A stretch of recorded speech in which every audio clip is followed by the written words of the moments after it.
Hello everyone. Syllabus के MCQs हम देख रहे थे। चैप्टर 4 था हमारा प्रॉपर्टीज ऑफ मैटर यानी कि पदार्थों के गुण।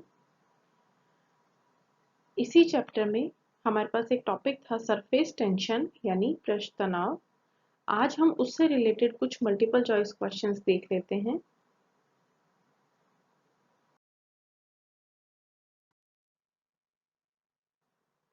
पहला क्वेश्चन हमें दिया गया है, one end of a towel dips into a bucket full of water and other end hangs over the bucket. It is found that after some time the towel becomes fully wet. It happens और आगे options दिए गए हैं। यानी question में हमें क्या कह रहा है, ये चीज आपने अपने डे टू डे लाइफ में भी देखी होगी कि अगर हमारा कोई भी कपड़ा पानी से टच हो जाता है तो धीरे धीरे वो पानी को सोखना शुरू कर देता है। क्वेश्चन में ये कह रहा है कि एक पानी से भरी हुई बाल्टी है जिस पर टॉवल का यानी कि तौलिए का एक किनारा टच हो जाता है और बाकी जो है वो उस बाल्टी के ऊपर लटका हुआ है। जैसा जनरली कई बार हम देखते हैं कि कपड़ा सुखाया हुआ होता है, कहीं उसका एक किनारा कहीं पानी में टच हो रहा होता है। तो ये कह रहा है कि जो कंडीशन क्वेश्चन में हमें दी है उसमें उसका एक किनारा उस पानी की बाल्टी से में डूबा हुआ था। कुछ समय बाद देखा गया कि वो जो पूरा टॉवल है वो गीला हो जाता है। यानी कहने का मतलब है कि टॉवल जो है वो पूरा बाल्टी में डूबा हुआ नहीं है, लेकिन केवल उसका एक किनारा बाल्टी में डूबा हुआ है और कुछ समय बाद पूरा का पूरा टॉवल हम पाते हैं कि वो गीला है। क्वेश्चन पूछ रहा है कि ये किस कारण से होता है। तो देखिए, जब हमने सरफेस टेंशन वाले टॉपिक पढ़े थे उस टाइम हमने एक टॉपिक पढ़ा था कैपिलैरिटी का यानी कि केशिकात्व की क्रिया का, जिसमें हमने देखा था कि केशिकात्व में क्या होता है, ऐसी नली जिसकी त्रिज्या का मान उसकी लंबाई की तुलना में बहुत कम हो तो वो केश नली कहलाती है। और केश नली में को जब हम पानी में डुबोते हैं या किसी भी लिक्विड में डुबोते हैं तो वो लिक्विड उसके अंदर राइज करता है यानी उसके अंदर चढ़ने लगता है। सेम यही प्रक्रिया हमारे साथ यहाँ टॉवल के साथ होती है। उसके जो कॉटन थ्रेड्स होते हैं यानी कि जो कॉटन के धागे होते हैं वो धागे कैपिलरी एक्शन करते हैं यानी कि केशिकात्व की क्रिया करते हैं और पानी जो है वो एक सिरे से जो सिरा डूबा हुआ है वहां से ऊपर चढ़ना शुरू होता है और हमारा पूरे टॉवल को गीला कर देता है।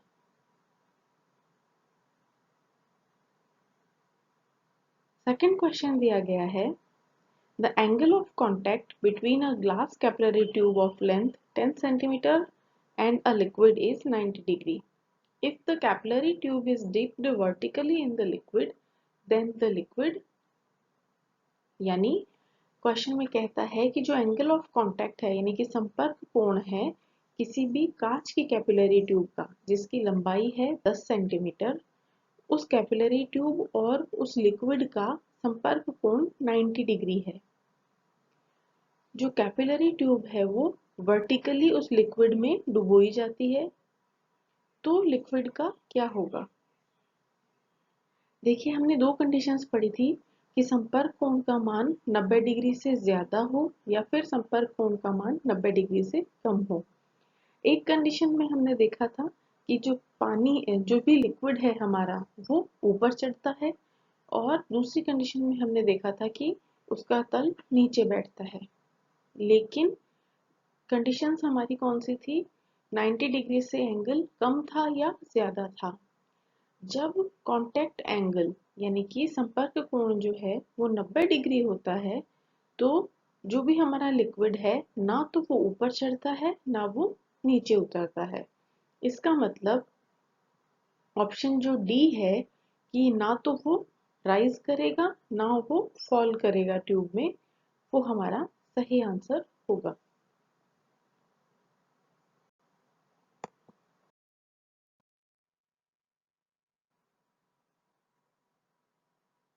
थर्ड क्वेश्चन है हमारे पास, When there are no external forces, the shape of a liquid drop is determined by, यानी कि जब कोई भी बाह्य बल नहीं लगता है तो किसी भी लिक्विड की ड्रॉप यानी कि द्रव की जो बूंद है उसका जो आकार होता है, उसकी जो शेप होती है, वो किस चीज से डिटरमाइन होती है या किस वजह से डिटरमाइन होती है।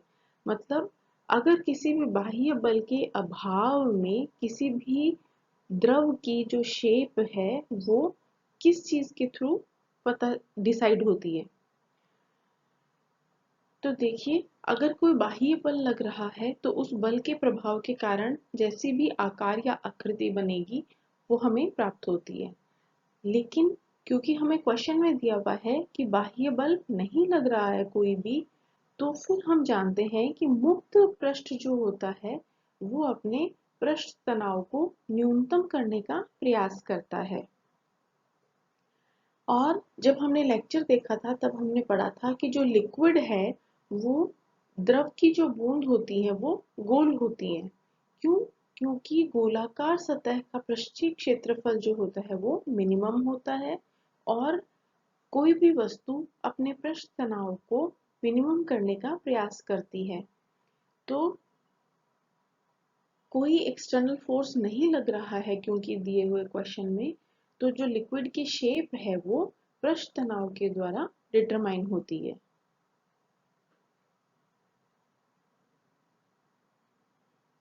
नेक्स्ट क्वेश्चन दिया गया है, in drinking the cold drinks through a straw we use the phenomena of, यानी कि जब हम स्ट्रॉ की सहायता से कोल्ड ड्रिंक पीते हैं तो हम कौन सी घटना को ऑब्जर्व करते हैं।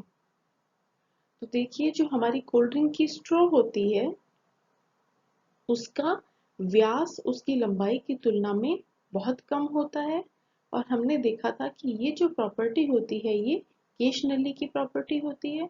इसका मतलब जब आप स्ट्रॉ से कोल्ड ड्रिंक पीते हैं तो आप कैपिलरिटी यानी कि केशिकात्व की घटना को ऑब्जर्व करते हैं।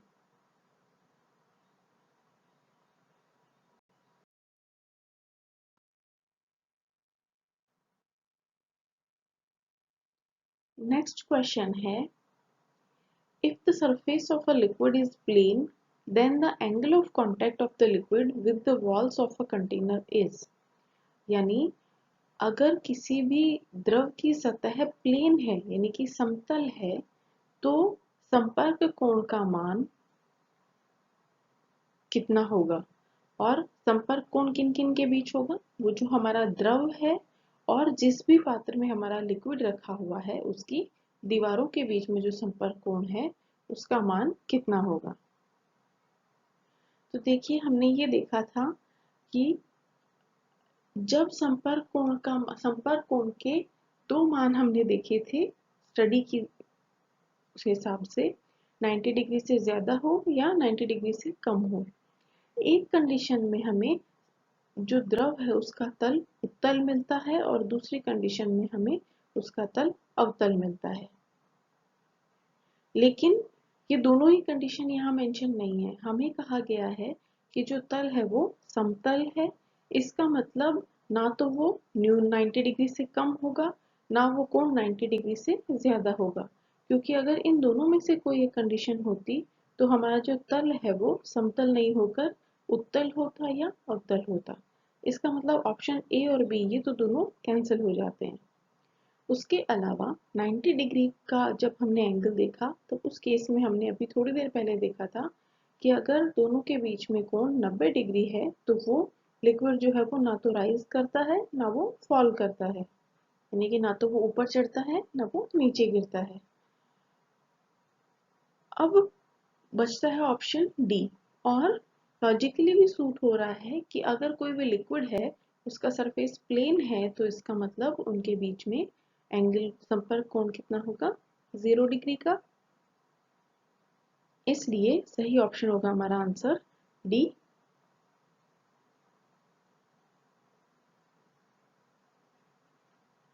क्वेश्चन 6 हमें दिया गया है, when the angle of contact between a solid and a liquid is 90 degree then, यानी जब हमारा सॉलिड और लिक्विड के बीच में संपर्क कोण है वो 90 डिग्री होता है, उस कंडीशन में क्या होगा? तो देखिए, फिर से वही चीज है, संपर्क कोण जो है वो 90 डिग्री से ज्यादा होगा या 90 डिग्री से कम होगा।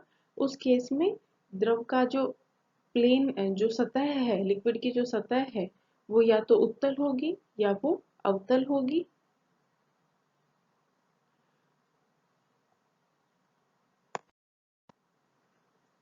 इन केसेस में हमें एक केस में ससंजक बल का मान आसंजक बल से ज्यादा होता है, दूसरे केस में आसंजक बल का मान ससंजक बल से ज्यादा होता है। लेकिन जब ये एंगल 90 डिग्री का होता है, उस केस में जो हमारा ससंजक बल है वो हमारे आसंजक बल के बराबर होता है। यानी कि सही आंसर होगा हमारा ऑप्शन सी। जो कोहेसिव फोर्स है यानी कि ससंजक बल है वो एडहेसिव फोर्स यानी कि आसंजक बल के बराबर होगा।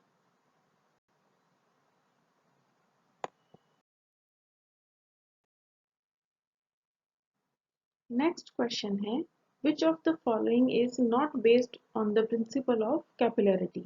यानी कि निम्न में से केशिकात्व के सिद्धांत के आधार पर कौन सा आधारित नहीं है? और ऑप्शंस दिए हुए हैं, floating of wood on water surface, B है प्लॉइंग ऑफ सॉइल, सी है rise of oil in wick of lantern और डी है soaking of ink by blotting paper. यानी पहला ऑप्शन हमें दिया हुआ है कि किसी भी सतह पर लकड़ी का तैरना, दूसरा ऑप्शन है मिट्टी की जुताई, तीसरा ऑप्शन है जो लैंटर्न होता है हमारा यानी कि लैंप होता है उसकी बत्ती में ऑयल का राइज करना, तेल का ऊपर चढ़ना, और फोर्थ ऑप्शन है ब्लोटिंग पेपर के द्वारा इंक को सोखना। देखिए, जब हमने सरफेस टेंशन पढ़ा था या कैपिलरिटी पढ़ी थी, उस टाइम हमने इसके एग्जाम्पल्स भी देखे थे और उन एग्जाम्पल्स में हमने पॉइंट बी, सी और डी यानी कि flowing of soil, rise of oil in wick of lantern और soaking of ink by blotting paper, ये तीनों एग्जाम्पल्स उस टाइम हमने पढ़े थे। इसका मतलब ये तीन एग्जाम्पल तो कैपिलरिटी के एग्जाम्पल होते हैं। ये चीज आप उस लेक्चर में जाके इसके जो अगर इसका कॉन्सेप्ट आपको देखना है तो उस लेक्चर को देखकर आप समझ सकते हैं, उसमें ये तीनों चीजें मैंने एक्सप्लेन की हैं। बच जाता है ऑप्शन हमारा floating of wood on surface यानी कि सतह पर लकड़ी का तैरना। इसलिए जो इसका सही आंसर होगा, क्योंकि हमें पूछा हुआ है कैपिलरिटी के प्रिंसिपल पर बेस कौन सा नहीं है, तो जो हमें नहीं वाला ऑप्शन चूज करना है, तो ये जो पानी की सतह पर आपका जो लकड़ी का तैरना है ये हमारा कैपिलरिटी का एग्जाम्पल नहीं होता। तो इसका सही आंसर होगा ऑप्शन ए।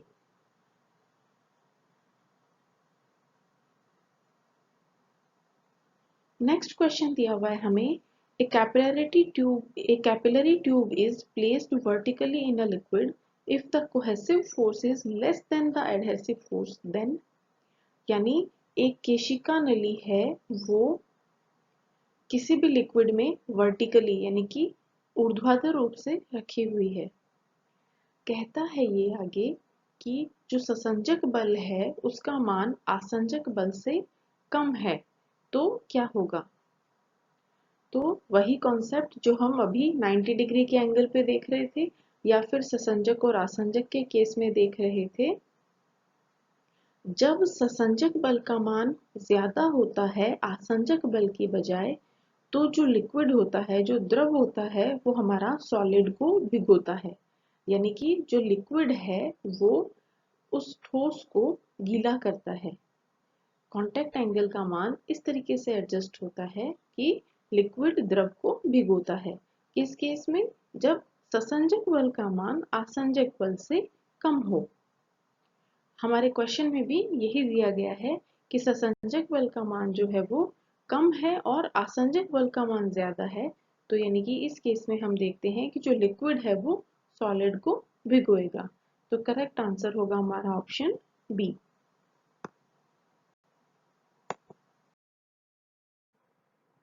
इसके आगे के टॉपिक को कल के लेक्चर में कंटिन्यू करते हैं।